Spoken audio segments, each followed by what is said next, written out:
making siopao today. Let's get started. Here are the ingredients. For the dough, you need 1 1/2 cups water, 1 tablespoon instant dry yeast, 3 tablespoons shortening, 2 cups cake flour, 2 1/2 cups all-purpose flour, 1/2 cup sugar, 1 teaspoon salt, 1 tablespoon baking powder. For the asado filling, we need 1/4 cup of oil, 2 tablespoons of chopped garlic, 1 onion chopped, 3 pieces of star anise, 3/4 kilo of pork kasim or pork shoulder you cut into cubes, 2 to 3 cups water or enough to cook the meat, 1/3 cup sugar, you can use white or brown, 3 tablespoons oyster sauce, 3 tablespoons soy sauce, 2 tablespoons vinegar, 1 teaspoon sesame oil, 1/2 teaspoon black pepper. For the siopao sauce, you need 2 cups of water, 1/4 cup of cassava starch or tapioca starch. You disperse it in 1/2 cup of water, 2/3 cup of brown sugar, 1/4 cup soy sauce, 2 tablespoons oil, 3 tablespoons vinegar. You heat the pan, then you add in oil, garlic,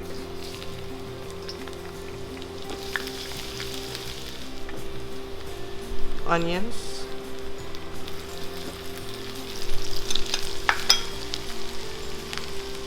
star anise, 2 or 3 pieces. Then I have here the kasim.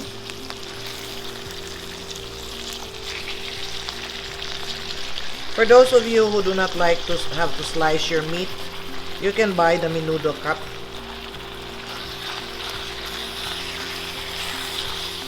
You will see that the meat changed color. It's whitish now. Then that's the time we add the seasoning. I have here soy sauce, oyster sauce, sugar because this one, the asado, is a little bit sweet. If you don't want it very sweet, you can, you can adjust the sweetness. I left about 1 or 2 tablespoons and then we will adjust later. And then you have black pepper, you have vinegar,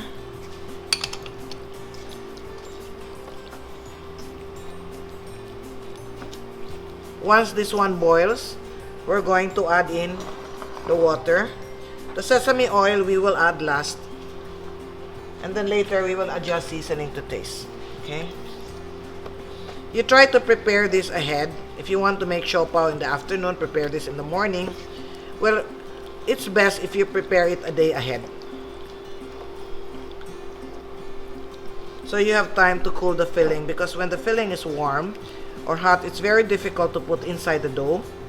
If you add water immediately, another tip, no? If you add the water before the mixture boils, your asado will be lighter in color. If you want it darker in color, what you do is you allow the soy sauce and the oyster sauce to penetrate the meat first to darken it before you add the water. I'm going to add the water now. Remember I said 2 to 3 cups water. It depends on how tough your meat is. So what I'm going to do is, actually I added, this is 2 cups. And then you just boil this until it's cooked and it's soft enough. Okay? So we bring this to a boil. Once it boils, we lower the heat and we cover this. Here is our asado filling. We need to put cornstarch.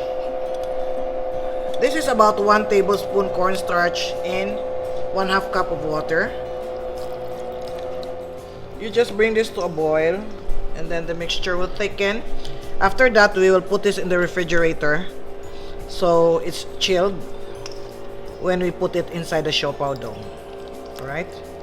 Let's just wait for the mixture to boil. This is ready now.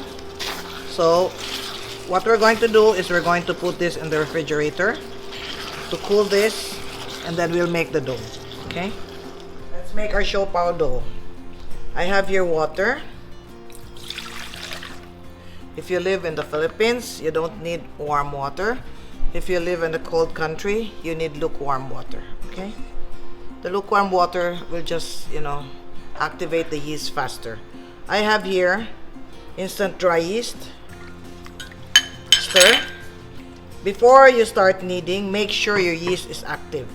If it's instant, you will know that the yeast is active. Look, you can see it float, and then you can see some bubbles or some activity, so you know that the yeast is active. If you're using regular yeast, regular dry yeast, what happens is after you dissolve it in water, you add a little sugar, then you let the mixture sit for 15 minutes. Once it's frothy, it looks like beer, and then you can add it. Okay, but this is instant, so we add everything together. Then I have here sugar, white sugar. I have baking powder. Okay, I have flour. We use two kinds of flour, cake flour and all-purpose flour. Just in case you don't have cake flour, you can use all-purpose flour. But if you have both, the combination is better. Then you have salt, and last you have shortening. Okay, please do not replace this with butter. Please do not replace this with margarine. Okay, because we want our siopao dough to be white.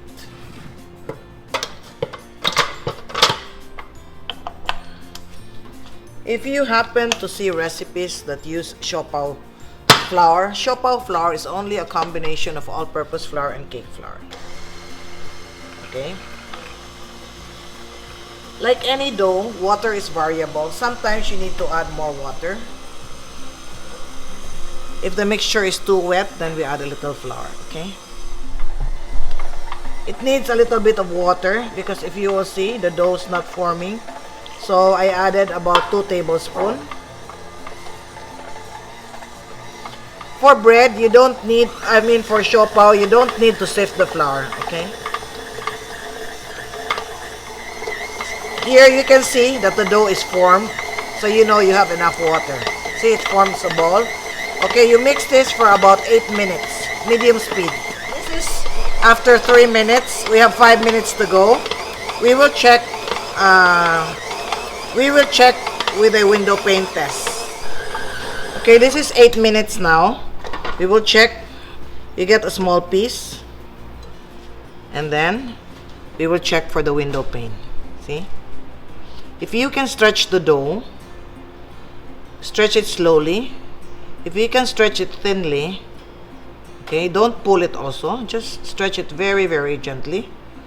If you can see through the light, or you can see the tip of your fingers, see like this, then you know this is done. Okay, this is true for all recipes of bread or dough. Okay, then what we're going to do now is we're going to let this rest for about 10 to 15 minutes before we start portioning this. When you make siopao, please don't use a lot of oil because oil will discolor the siopao. If it sticks, you can add a little flour. Okay, so we'll form this into a ball. Okay, oops. And then we'll let this rest 10 minutes. Make sure you cover so you will not form a skin. The top will not dry. Alright?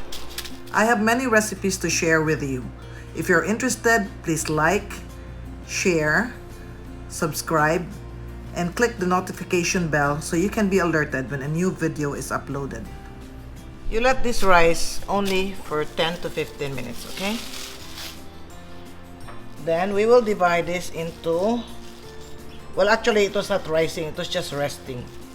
I will divide this into about 50-gram pieces.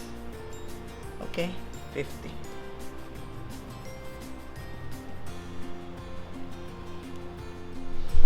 After you finish weighing, what you should do is to form this into a round ball.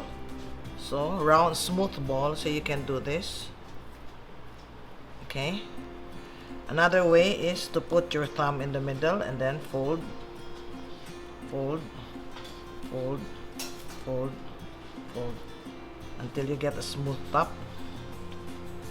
Or the fastest way is to cup your hand and rub the dough against the board or the table until you get a smooth ball. Okay, here, always down, okay? Smooth side down. Then roll it.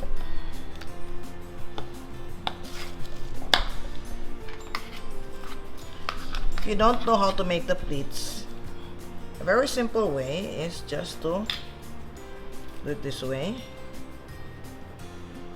If you don't know how to make the pleats, so it's just like this. So make your siopao round, okay? It's like a hamburger bun, so like that. If you want to make pleats, okay,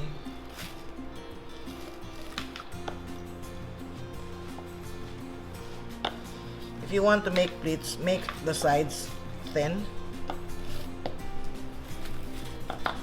okay, and then fill.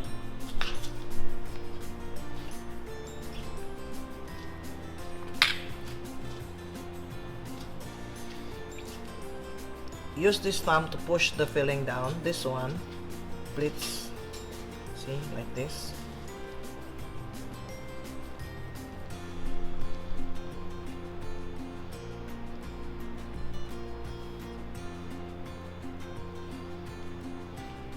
Okay.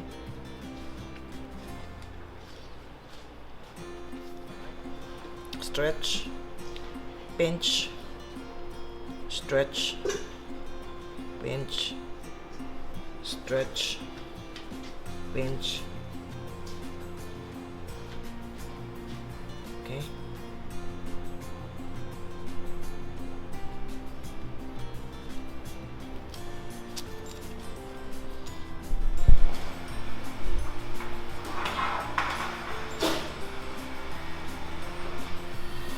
Water is now boiling, so let's put this in.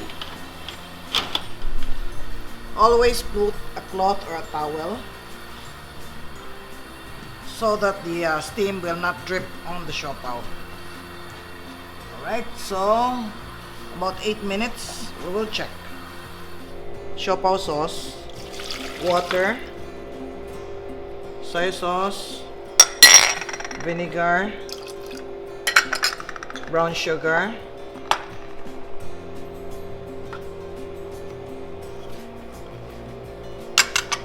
and then we have oil just to give it shine, and then we have tapioca starch or cassava starch. You dissolve it in water and bring it to a boil, and this is your siopao flour. And then you just stir this until the mixture boils and it thickens, and that's your siopao sauce. Let's check our siopao after 8 minutes. By the way, cooking time is dependent on the size of your siopao and the amount of heat applied, okay? So here's our siopao. Here you touch it. If it does not stick, it bounces back, then it's cooked, okay? So this is 50 grams, 48 to 50 grams. I was able to make 25 pieces. So the cooking time, again, is dependent on the size of the siopao and the amount of heat applied. Okay?